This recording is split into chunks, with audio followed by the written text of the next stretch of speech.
Audion.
Here at HCVN in the studio for an exclusive interview with the local rock band Electric Aquarium.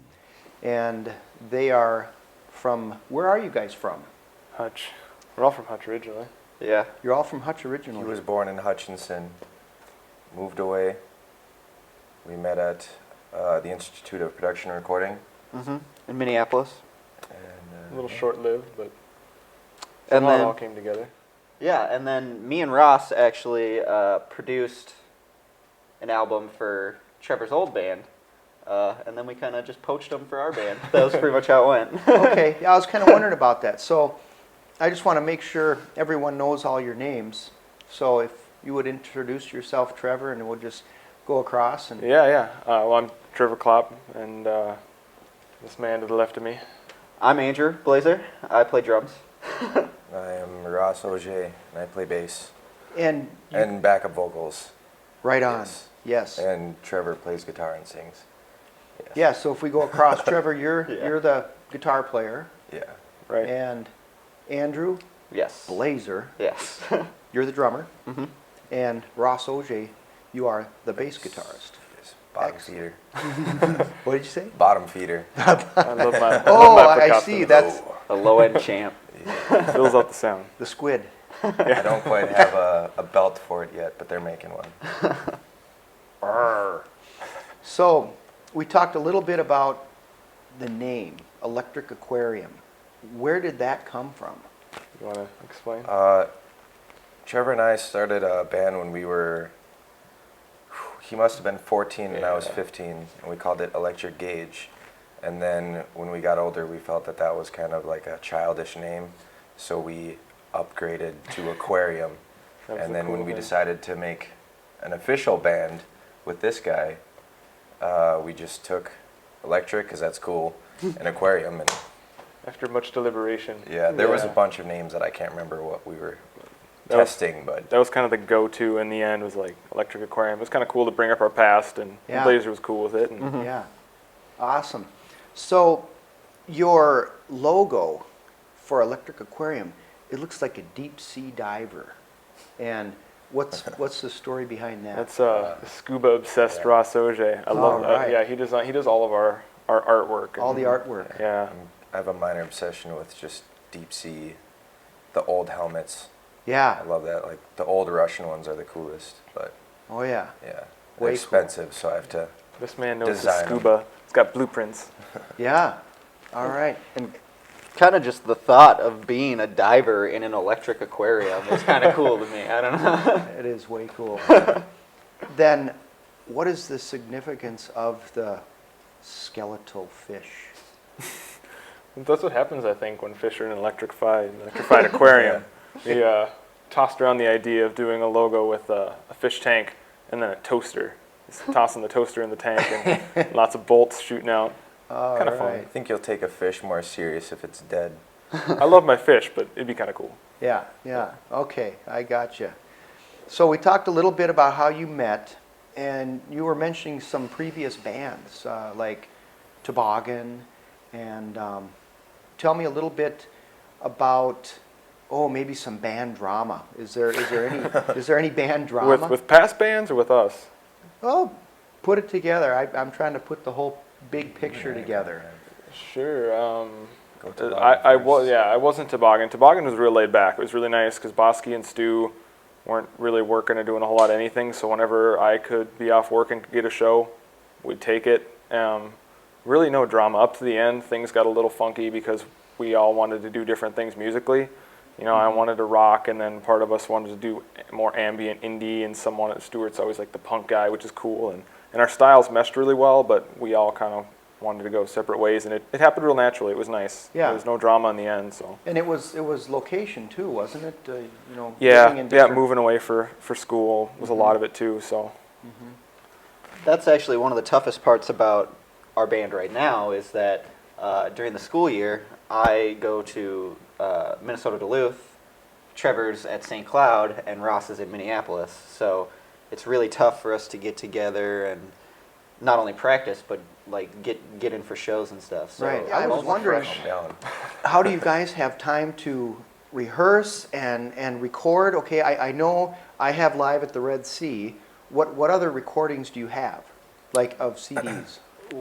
Well, Live at the Red Sea was the first show we ever played, and the Red Sea. I mean, thankfully they were there to record it. We got a guy we know real nice, Nate Reeder. He did a great job, and so that was our first, anything recorded. And we had a hell of a time in December. We're on winter break, and we just slammed it out in a week. We just hid in the basement of... it wasn't even like a week. It was like 3 days. It was 3 days, I guess. A couple yeah, days of practice, but the recording was 3 days. Yeah, we were able to find a space here in Hutch to record, and just kind of rapid fire, get as many songs done as we can in time, kind of thing. And we got a group of songs together, and the rest is history, I guess. Yeah. But it's a little bit of luck, I think, for us all to kind of get together, where our schedules don't interfere with each other. And anytime that I can play with these guys, I'm happy. So I'll take any opportunity I can get. You bet. And you're performing a lot too, so that... Yeah, that's kind of a practice It itself. is, yeah. That's really what's kept us tight is Right. the shows that we've played. That's our practice. Because you're playing We almost don't- every weekend somewhere, right? Every week or every other. Yeah. And we don't see each other otherwise. I Right. mean, we're all really busy with work and everything else and side projects. Yeah. Well, I want to back up just a little bit here. So, Trevor, what inspired you to start playing in the first place? Do you come from a musical family, or? Not really. I think I had some real extended family. Couldn't tell you who that played drums. I think in an accordion. But what got me started was just growing up on rock music. I mean, I remember being in middle school, and the first thing I really latched onto was I borrowed my dad's AC/DC Live, and I rocked it over to a cassette, and I had this portable Walkman. I took it to school every day, and I just kept listening to this album, and it just inspired me. And then I got the live DVD and seeing their performance, and I mean, from that point, I just started branching out musically, and I need to do what they're doing. I need to learn how to play this stuff. And Ross started playing guitar a little bit before me, and I'm like, I want to play. We need to make some music together. If he's playing guitar, I might as well play guitar with him, and we played out of tune a lot, and it was really fun. Well, and Ross, you've played everything. You've played drums, and That was all out of necessity. We would make a song, and then we realized we needed bass, and a kid I knew didn't want his anymore, so I bought it from him just so we could add it in. I never intended to be a bass player. And then drums, it was the same thing. I didn't know anyone in Hutch that had drums, so... Trial by fire for both of us. Yeah, mowed a lawn for a whole summer, got a drum set, and just picked it up. right on. Yeah. All right. So, Blazer, how Yes. about you? What got you started? Well, I don't even know this story. well, like Trevor, nobody in my family is really musical at all. But I'm the middle child of three boys, I guess, 2 brothers. Same thing.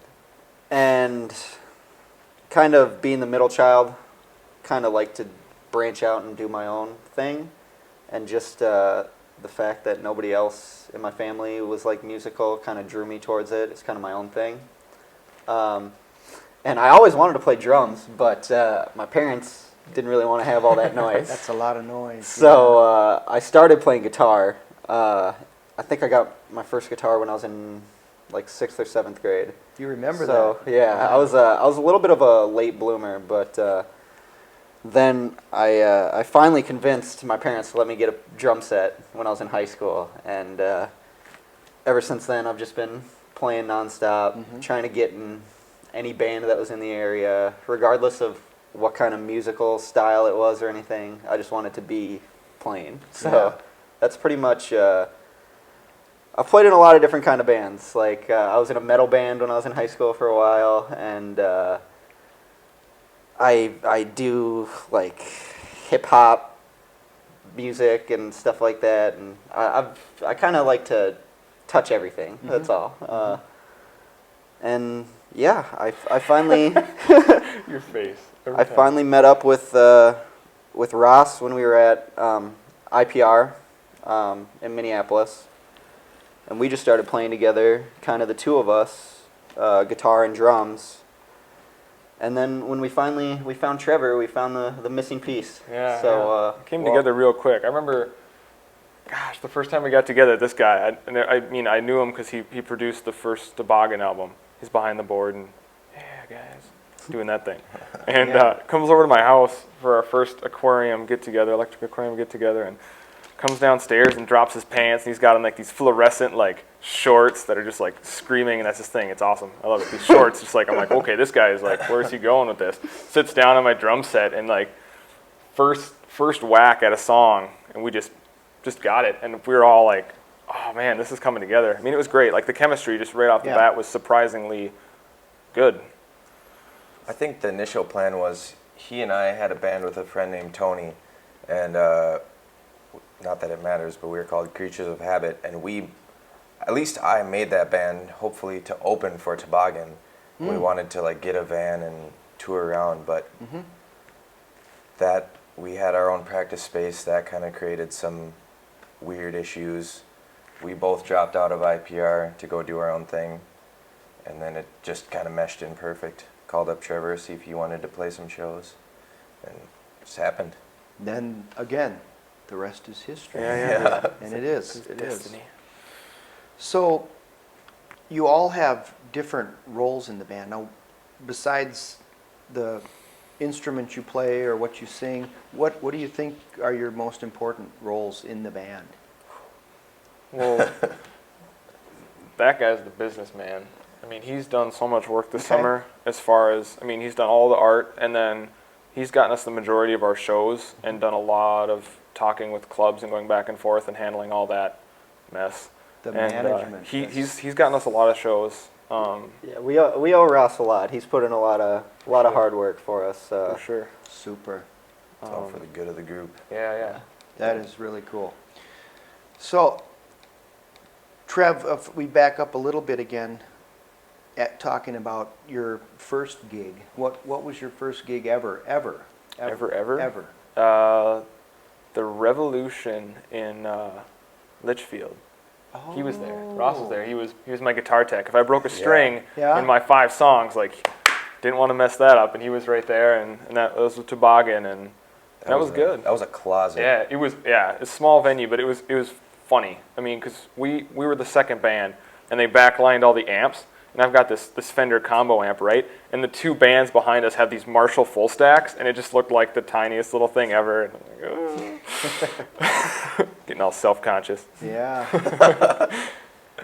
Well, keeping on that same line then, what do you think is your most embarrassing moment on stage for any of you? Oof. Yeah, I'll go first on this one. Yeah, if you know. I played an acoustic show at a club one night, and they had 2 mics because I didn't have a output for my acoustic guitar. So there was a mic on my acoustic and then a vocal mic. And I was trying not to just be stale, just playing. Yeah. So I tried to get into it a little bit. Yeah. And it got to an instrumental section. And as I rocked, I just whapped my face on the microphone.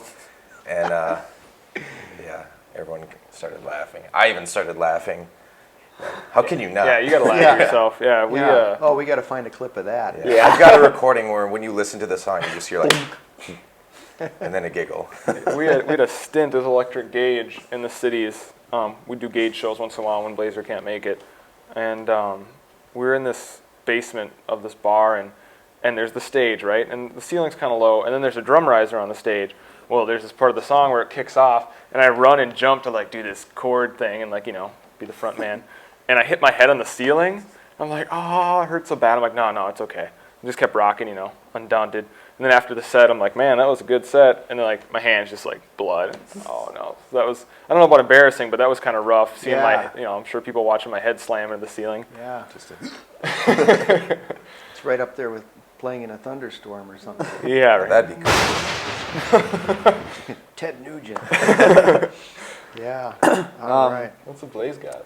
Yeah, I think for me, usually I can hide behind the drums, which is kind of nice, so I don't get that embarrassed. But one time I was playing, it was one of my first shows that I ever played as a drummer, so I was all, nerves were going, I was excited, but halfway through a song, I don't know why, I was using somebody else's kick pedal, and the actual beater like flew off back behind me, and I kept pushing down the pedal, and nothing was happening, and then I just kind of stopped, and I was like, what do? I can't play this song without the kick drum.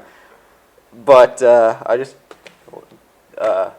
wung it, I don't know. Yeah, you wung it. Yeah, but it turned out fine. How long did it take you to find that? Luckily, there was a big open space behind me, so it was pretty obvious, but that was, I was not expecting that. Too funny. Too funny. Well, let's talk about another song. Let's talk about a song that you did in the park, and you gave some recognition to Toboggan, and it's a song called Noise. Yep. Yeah. Now, how does that work when you're doing a song that you did in a previous band? Part of it is permission, and part of it is because I wrote most of it. I have to give Stuart so much credit for writing that infamous line, like, if you don't believe in that, you don't believe in rock and roll. Right. You know, and like every time, like that, man, I should give that guy like a couple bucks every time I say that, because it's just like a crowd winner. But the reason we pulled it, the reason we pulled it for Aquarium is just because it means a lot for all of us. These guys in the studio, kind of took it in and knew the words. And when we started this band, it's kind of like an anthem for us. It's part of what we stand for. Is, we don't like the auto-tune mainstream. It's not us. So it's kind of our mission statement in a way. Yeah, it's very good. It's a good song. It's got a good lyric message to it. Along with that, when I think about that show in the park, we zoomed in once, Trev, on your pedal board. And who's that guy on your pedal board? Oh yeah, I get asked that quite a bit. That's my dad. That's your dad. Looking like a birdie buncher. I love that picture. I had to put it on there. Yeah, Glenn Campbell. Super. Okay, just wanted to. Also the younger James Hetfield. Yeah, the fatherly love. Yeah, also known as James Hetfield. And that's just kind of like a staple of our band now. I love that. I can't play a show without taking a look at that picture. So. Right? Yeah. Some other influences that I've picked up when you guys are on stage, you have a lot of energy, and you're putting on a show, and it's really fun not only to listen to but to watch. Coffee. You guys are all over the place. Yeah. First of all, thank you. Second of all, Coffee. what he said. Too much coffee. That's part of it. That's part Too of much it. coffee. That's another one of your songs. Yeah. Yeah. I think part of it too is influences. I think me less so than them, but we're all really into Red Hot and Rage Against the Machine, and like bands that really bring the thunder when they perform live. Yeah. I mean, it's all about live performance. Yeah. I mean, anybody I agree. can make a good album, but you got to deliver it. So it's something we're progressively getting better at. Well, and I think one huge thing for me is just we played a Battle of the Bands earlier this year, and we got some feedback from the judges. And the biggest thing that I took away from it was, if somebody saw you tonight, would they pay again to see you play? And that really hit home for me, to make sure that I always look not only like I want to be there, but that I really do whatever I can to draw people in and have them walk away going, wow, that band was good. I wonder where I can see them again. Yeah, that so was really I take a fun. lot of pride in, and I know these guys too, in putting on a good show. So Oh, I yeah. appreciate that. Yeah, Plus, if absolutely. the people are loving it, we're loving it. Yeah. You know, Yeah. if you're playing a show and the crowd's like, you know, then we're like, we're not Well, feeling it. We've also been at those shows where you're Yeah. just waiting for their next song to be it. Yep. And I don't ever want to be the band Oh. where people in the crowd are just like, I hope this is their That's last a great song." point. Oh You know, boy. When we there's see been these- plenty of those shows. Yeah, like I hope this is their last song. We got 3 more songs. Yeah. We don't ever want to be that. Well, and another part of it is we've played shows to nobody, you know, an empty room before. And when there's actually a crowd there that reacts to the songs, that really gets us going. And I think we play better when there's Oh yeah. a little bit of response, because it makes you want to do better, you know? Once that energy starts Mhm. developing, and it just goes on and on, and Exactly, it goes yeah. around and around, Yeah. right? And I see a little influence too, not just in the music, but in your stage presence. I can see, you know, like a little AC/DC. I see some Rush. Sometimes, Trev, with your vocals, you go between telling a story and then singing, and then it's so fun when you put that together. I enjoy that. It reminds me of you know, a long time ago, there was a band called The Gods, and you know, rock and roll machines, and you know, he's telling a story, and then you know, it's really cool. How did you come up with that idea to do that? Necessity and lack of skill. Yeah. When we first started playing, I mean, with Electric It's a Gauge, lack when of I was skill. 14. Yeah, no, seriously. We made these songs, right? We're playing guitar. Well, somebody's got to put lyrics over them, so we just made stuff up off the top of our head, and you try to put some melody to it, and it's terrible. And over time, you get less terrible. And when I got with Toboggan, that was my first time where I'm like, I'm gonna have to sing in front of people, and I didn't really have the singing thing down. I've never sang before, never had any lessons or anything, so it was just kind of what I could do, was the talk singing. And now it's just part of who I am, is that I can throw in some melody and pitch, but the talk singing thing is just part of our sound and part of Yeah, it who I is. am. Right, So and it works. I Works good. I very mean, well. I'm glad to hear that. I have a few more questions here, and just out of curiosity, we've talked a little bit about some influences and some other bands and things like that. So, Ross, who's on your iPod? Tons of Omar Rodriguez Lopez. Tons. He put out 18 solo albums in, I gotta think, it was either 2010 or 2011. And definitely 2010. And I have at least 5 of them on my iPod right now. This guy's been getting me more into Queens of the Stone Age. I've been progressively listening to more Rush. Red Hot Chili Peppers too. I actually really dig I'm With You. It's a good album. Very good album. So you've got some new stuff. You've got some. Oh, and Christian Scott. He's a great jazz composer. They've been Sure. calling him the modern day Miles Davis. I'm chilling to And some of that it's- last night. Mm, It's great. Just great stuff. Some good Cool. old jazz tunes. awesome. Blazer? Well, a lot of what Ross just said. I mean, Omar Rodriguez Lopez and his band, the Mars Volta. Me and Ross are both huge Mars Volta fans. But yeah, I love Rush. I went to a Rush concert at the State Fair a couple years ago. I was there. I didn't know him. That is the greatest show I've ever been to. I so agree. that was awesome. Camera guy was there too. This is, yeah. Uh, Best show. Best show. Wow. But the Foo Fighters too. I grew up on the Foo Fighters. The first album I ever bought was the Foo Fighters self-titled, like that I actually bought myself. So That's funny. I remember the first album I ever bought too. I think it was Kiss Alive 3 or something. Nice. No, it was Foghat. Foghat. Foghat. Yeah, But- Foghat Live. But yeah, I mean, I love the Foo Fighters, and I love Queens of the Stone Age. But I like to draw on a lot of different things, from hip hop to a friend of my dad just gave me a vinyl of a band called Osibisa, and they're like an African electric band. They're like, I don't know, they're out there, but they're really cool. So I like to touch on a lot of different stuff. Yeah. Cool. Trev? First of all, I don't have an iPod. I have a CD player. I just, something about digital music makes me really mad. But a huge Rush head.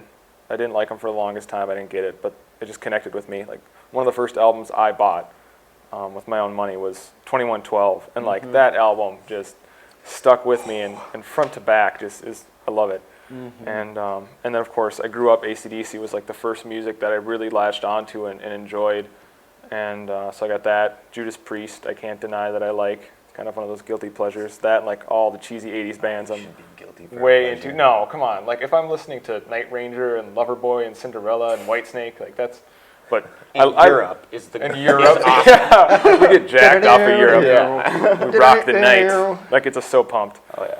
Yeah, but all that old stuff and some newer stuff, they've kind of pulled me into the new era a little bit. Okay, that's kind of what I was wondering. Yeah, Yep, because yep. I'm a hardcore, like, classic rock, old 80s metal, but See? they've Yep. pulled me Yeah. into anything Jack White, especially the Raconteurs and the White Stripes. Been Red forcing me Hot. to listen to Mastodon. I too. hated Rage for the longest time, and now I love Rage. They got me into that. I'm starting to touch on the Mars Volta, no promises, but 'cause they're huge, you know. Soon we will have to Cool, really cool. Let's talk a little bit about one of your songs, Kevin. What's the story behind Kevin? I get that question a lot. Yeah. Yeah. You want to take it? Sure. And start with from the beginning. That was one of the first songs that Trevor and I recorded, and there was a period of time where it was just songs about random people. Every song was a name. There was a song called Charlie, who was just a boy who sits at his table and eats cereal. Kevin is just kind of this loner dude who sleeps on a sofa. Rachel and man, it was everybody. I know Steve. There's the things that we took from them though is when we went back and chose songs we'd like to revamp, just the riff of Kevin was what stuck the most. It changed a lot. So, well, the original riff is still there, Right. like the power chords, but then everything else kind of molded around it. The stops and the bass solo. Yeah, There was yeah, no yeah. sweet bass solos in the beginning, but Well, one of the Many fun things. things, one of the fun things for me was these guys had already recorded these songs years ago with either little or no drums. So when I came in, I pretty much got to write the drum parts, which was fun for me. Kind of having an outline of a song already, but being able to choose what I do. So that was kind of nice. But It's always good to get his interpretation too. Absolutely. yeah. But as far as Kevin goes, it was just, that was, when we were talking about Electric Gauge and just making up stuff on the spot, that was one time through. The lyrics haven't changed. I mean, that was when I was 15 and I sang those lyrics, like, that's still what I'm singing. And it's ridiculous, and that's, we like to have fun. Ridiculously fun. Yeah. Yeah. All right. Talking a little bit about equipment. What kind of equipment do you have, or what's your favorite Weird. piece of equipment? Nerds. Yeah, we're kind of tone nerds. Especially if we started talking about pedals, we'd be here for like 4 hours at least, and that's conservative. But I guess I'll just do a rundown of what I have. I have a Fender 1980 Power Chorus combo amp. Love it. And then that runs into a homemade fuzz box that I have, Boss distortion, a wah, a delay, and then I have I normally play with a Schecter C1 Classic. It's really nice. Well, for me, I use Ross's drums because his are a lot nicer than mine, actually, which is one nice thing about Ross actually playing drums as well. But really my prized possessions are, I have a couple years ago, actually for my birthday, my parents bought them for me, some prototype paste cymbals that are just, they sound really awesome. I don't think there are any other ones like them in existence. Pretty and unique. I've played them so hard that if you ever see us play live, I have big, busted up, huge cracks in my cymbals, but I love them because just something about when I hit it and it just rings out like that, it doesn't sound like any other cymbal I've played. So Jangly. those are my They're great. those. I love those. And then Ross's kick pedal I like a lot too. It's just an old Pearl kick, and it's it's got nice response. I think I traded You like had a newer a one. Nintendo 64 game for it. It was like that and $20 because I played it at a friend's house and just had to have it. Yeah. Yeah. You probably would have given up your baseball card collection. I've done stuff of that sort for video games. What about you, Ross? What's your favorite? I got really lucky, and I knew a guy who, Understatement. who when I turned 16, he called me and told me that he had a bass rig that his mom didn't like because it was too loud, and if I could move it out of his house, I could have it. So I got a 1967 Guild Thunder bass amp. I got like the tube head, and I have the original cabinet as well. Came with another cabinet that I think Trevor Yeah, I might got still the other have. cab. Someday when I get a head. And then, Yeah. but that, I actually blew that out, the cab. So I have the head running into an Ampeg 4x10. Okay, that's what that. Yeah. Okay. I love Ampeg. It's the perfect moderation of heavy music and still like a modern rock feel. And then I have a good assortment of pedals. That, You have a library of pedals. Yeah. Kind of secretive about his Yeah, pedal board, yeah. but I've got every once in a while I bust out a chorus that I got off Craigslist that I love. The Russian Big Muff. I think it's so cool that you use effects with your bass. I just Well, think that is really cool. I guess He's gotten some it's looks. not really a secret. I thought it was until I realized that Brian May kind of Oh. did the park wah, but I park my wah a lot to fill out when I listen in solos. I just listen to what he's not filling, and I just kind of close in on that. Well, and that's what Sound that's gap. just so amazing. Your sound is so full, you know, and you got two guitars and drums. I mean, you know, it's really full. Yeah. It's a great sound. So that's cool. That's what I was wondering. That's like the was secret. And then I've been as USA ATK. There's only, I think they said 500 of them. The US made ones. It's got a 3-piece neck, so the suspension never gives. And I don't know how many red ones there are, but I got a red one. It's like the brother of You my know, guitar. yeah. Yeah. It's kind of Cool. cool. Like same finish, same neck, same count of frets, and like it Yeah. just happened. And when you guys are on stage, it's like there's like this magnetism that goes between them when you're shifting back and forth. You know, it's sometimes you get pulled together and sometimes you can't get together. You get separated from the magnetism. Yeah, I'm feeling that when I watch you guys play. Cool. This is kind of a random question, but I'm curious because I just got to know. Where do you guys? What are your kind of your favorite restaurants? Oh, I love Hell's Kitchen in Minneapolis. That is my favorite. It's got Ralph Steadman art everywhere, and it's kind of like if I envisioned a fictional hell. You know, like red walls, black leather booths. I don't know. It's just, I like the vibe. I'm not a satanic person or anything, but Yeah. I love the The vibe dark. of it. Yeah. Yeah. I like the dark. Good atmosphere. Interesting. Yeah. I've only seen the Gross. show on television. It's nothing like It's that. nothing, No. nothing. That's Totally different. yeah. Less drama, probably. well, for me, I'm sure nobody has any idea what this is, but I'm from Champlin, Minnesota, and there's a restaurant there called Bonacera that's like really, really good Italian food. and my family goes there pretty much once a year. It's kind of a special thing, but Really? unreal Italian food, like unbelievable. Bonacera Yeah. in Champlin, Minnesota. Yeah. If you ever make it to Champlin, I Oh, it recommend it. sounds like It's a road very, trip to me. Very, very Yep. good. Awesome. Thanks for that. But then other than that, pretty much just my mom's cooking. She's pretty good. Yeah. My dad's a great cook as well. Cool. How about you, Trev? I don't know. I don't know if I have a favorite place. I like diners. Like I like truck stops and diners. Hey. He's I old haven't school. I haven't been to the Hutch Cafe in like a long time, but like I have a lot of really good memories there, and I know Ross does too. Yeah. Like skating around Hutch all the time when we were younger, and like Hutch Cafe was just a cool place to hang out, and I want to go back again soon. I just I don't know All right. time wise, but yeah, Yeah. cafes and diners like that old feel. Like I like the environment. I like the hometown vibe. Yeah. Yeah, good food. Hutch Cafe and Mickey's in St. Paul. Oh yeah. Yeah. I like Molly's too. Yeah, I was gonna say Molly's. Silver Lake. Cool. Is it a joke? Now, is Taco Band one of your favorite songs? Least favorite. In concept and theory, it is one of our favorites. It's got a deep history.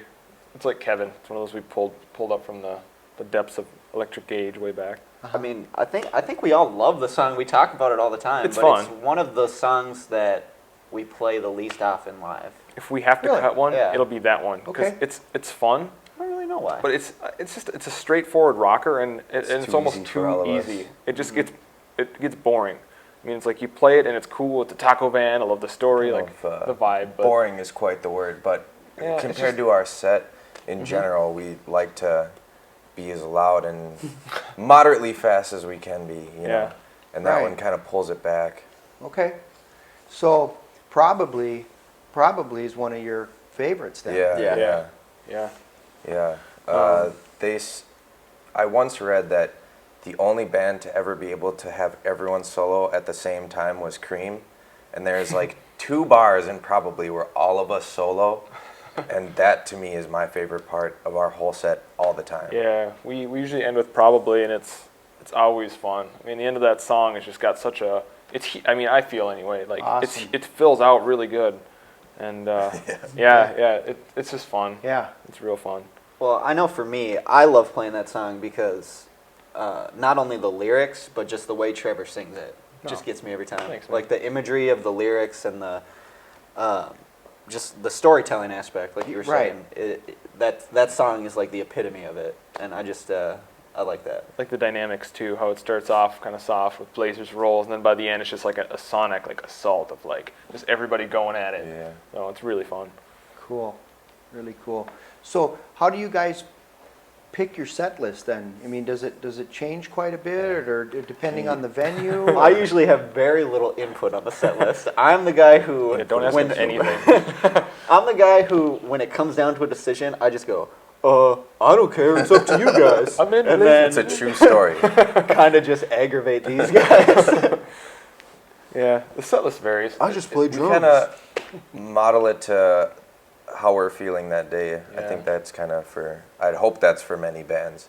But I mean, I don't want to speak for you guys, but I think for the most part, we make sure that we have one song that really opens us up nice, Yeah. and a song that leaves with a good lasting impression. Yeah. And other than that, it's pretty much just kind of whatever we're feeling. Yeah, what would go well into other songs? Okay. That- What that's probably songs don't start with E? that's probably our biggest thing is transitions. Like what's gonna go good into the next song. I suppose it's almost kind of cinematic if we could, because we're putting on a show, so you'd like to have things flow nicely. Right. You know, we don't want to stop awkward or like have songs, you know, train wreck into each Yeah, other. yeah. So Well, there's Right. nothing worse than when you go and see somebody play like a really high intensity song, and then like a really soft song, and then a really high intensity one again, and it doesn't feel like there's Bipolar. any flow. yeah. And I think that's the biggest thing for us is making sure it flows. I gotcha. Well, with that, I think we'll go with a clip now to Probably, and we'll watch a little bit of that and listen to that, and then we'll come back for some more interview. Sounds great.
Wow, that was awesome, guys. Thanks. That was so cool. That was a great clip. And I'm sure if people want to watch the whole clip, they can get that where? HCVN. All Yeah, we right. got the hookup. Yeah. And what is your next gig? When are you playing again? I think kind of closing it out now. Closing it out We for played. the We played summer. last night at the fair for the Battle of the Bands, and of which you won. Took yeah, first. yeah, we got it. Thankfully, I mean, my goal was to get the three-peat for myself, and I did it. And I was like, oh yeah. Plus, for the first time out with For Trevor. Aquarium, Yeah. it was nice to win. Yeah. But unfortunately, I mean, a good way to end the summer. But unfortunately, I think that's the end of us because we're going back to school for a while. Not for good. No. For Yeah, don't Just- misquote me there. Yep. I don't want quotes, with the Clarification. dot. Yeah. Yeah. No, it just, temporary hiatus while we're in school, and we might pick up some gigs here and there. But Sure. Speaking of which, what do you guys do when you're not doing what you do, playing music? I don't ever not do what I do. yeah, Both him and I were just working on music before we came here. Mm-hmm. So For one of Ross's solo he's got this thing going. He's got Wet Eyes is like this ambient solo project. I don't know if ambient's the right word, but it's definitely a huge departure from Aquarium. Mm-hmm. But he does that. Blazer, I know, is working with him a Duke lot. Silver. He's got- He has Duke Silver as his solo. Yeah, and I've got some weird acoustic solo projects that I haven't really released yet, but tentative title is Spicy Tuna Melt. So we all have to keep busy, I know. I mean, otherwise Sounds we lose fishy. it. Yeah. and then I play lacrosse at UMD, so that takes up pretty much all my time during the school Cool. year is Wow. Warriors over school there. and playing lacrosse and traveling places to play. So that's fun. Great. But it's a little bit of a strain sometimes between lacrosse and being able to play with these guys because I want to play with these guys as much as I can. Not only that, it's a lot of work to get a full drum kit, Yeah. amps, guitars, even cars in general to get are sometimes a struggle. So Yeah, you need a taco band. Yeah, exactly. exactly. But I'm lucky that these guys put up with my busy schedule, and I know they have busy schedules too. Yeah. So It's worked out really surprisingly good this summer to get shows because I know we're all stupid busy. So So yeah, hopefully we'll be able to play a little bit, but we'll be coming back with a vengeance next summer. yeah, exactly. Next Super. summer. Yeah, expect new songs and You'll hear us coming. Okay. Well, we'll have to keep posted. And you guys will be taking some time off then. We'll see you again next year. Is there anything before we go here, is there anything you'd like to offer to, say, a young player, advice to a young player? yeah. Number one thing is have fun.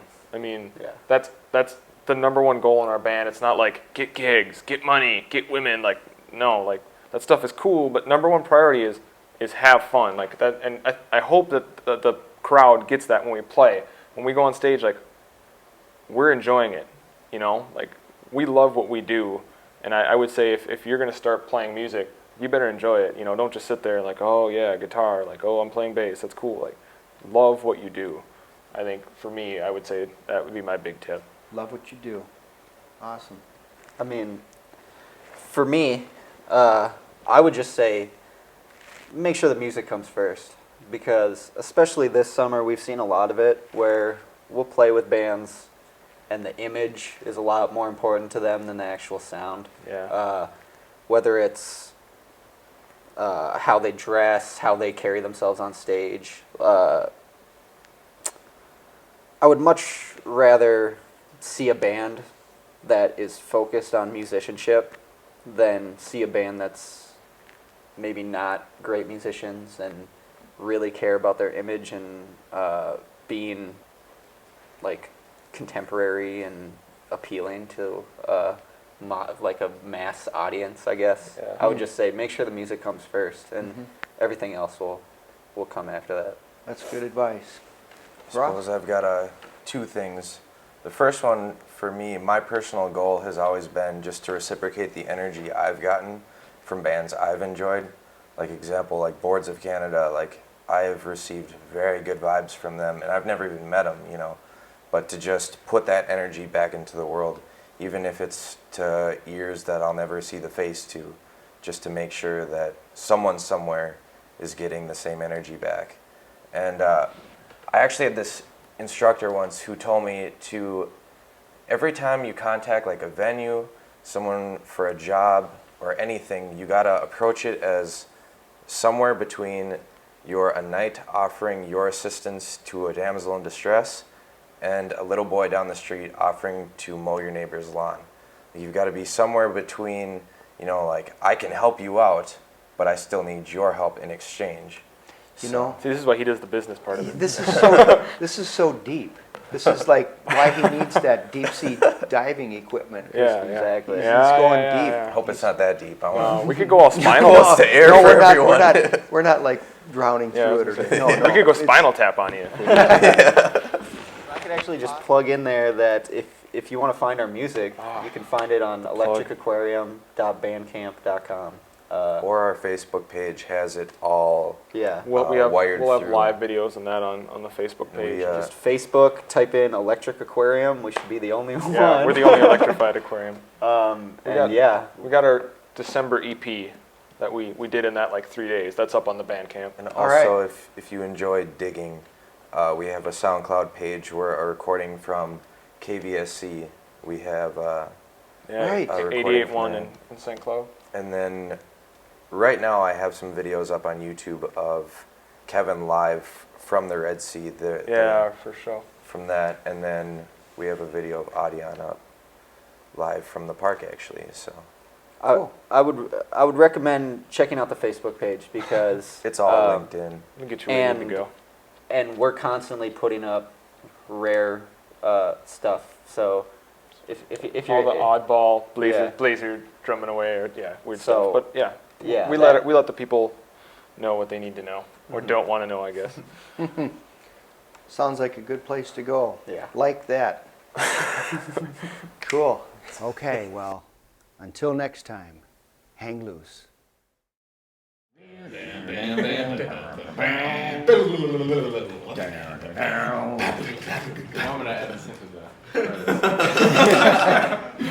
Definitely.